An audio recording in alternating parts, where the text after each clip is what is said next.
Você já deve estar cansado de reclamar do STF ou de ver outras pessoas reclamando, mas você sabe qual é a função da Suprema Corte Brasileira? Bem-vindo ao Política Café. Eu sou Paulo Ganimi e te convido a tomar uma xícara de café enquanto eu te explico sobre política.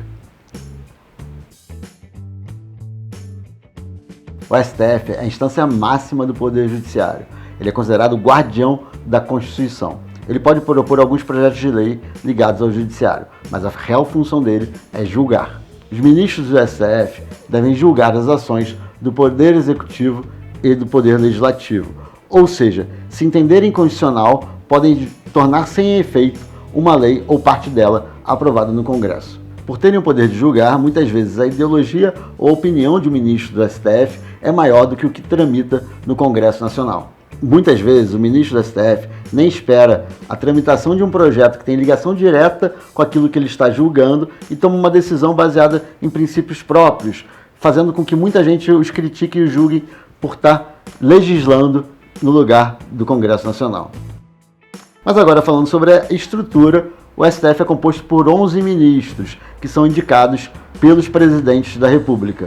O indicado precisa ser brasileiro, ter entre 35 e 65 anos, ter notório saber jurídico e também ter uma boa reputação. Você concorda com isso? Deixa aqui no comentário. Depois dessa indicação, o indicado passa por uma sabatina no Senado, na Comissão de Constituição e Justiça. A avaliação é oral. Ele precisa saber responder perguntas de cunho jurídico, político e sobre a Constituição.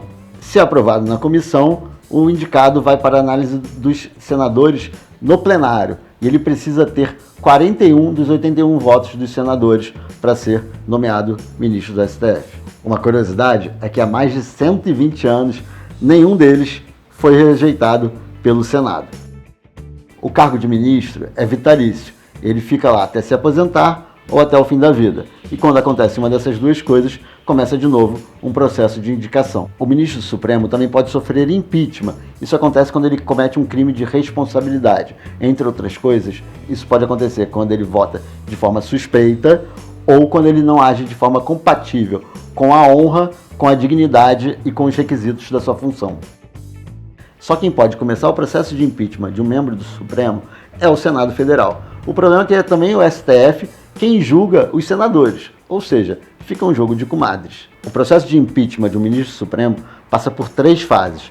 As 2 primeiras são para analisar o parecer de uma comissão especial, que é criada especificamente para isso, como já expliquei em outro Política Café. A última fase é feita baseada no parecer do presidente do STF e vai para o plenário do Senado, onde precisa ter 2/3 dos votos dos senadores para ocorrer o impeachment. Só em 2019 foram protocolados 19 pedidos de impeachment contra ministros do STF. E sabe quantos foram adiante? Nenhum.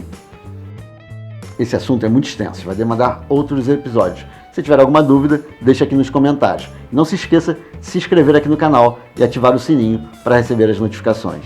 Termina aqui o Política Café. Eu sou Paulo Ganimi e espero você na próxima semana para mais um cafezinho.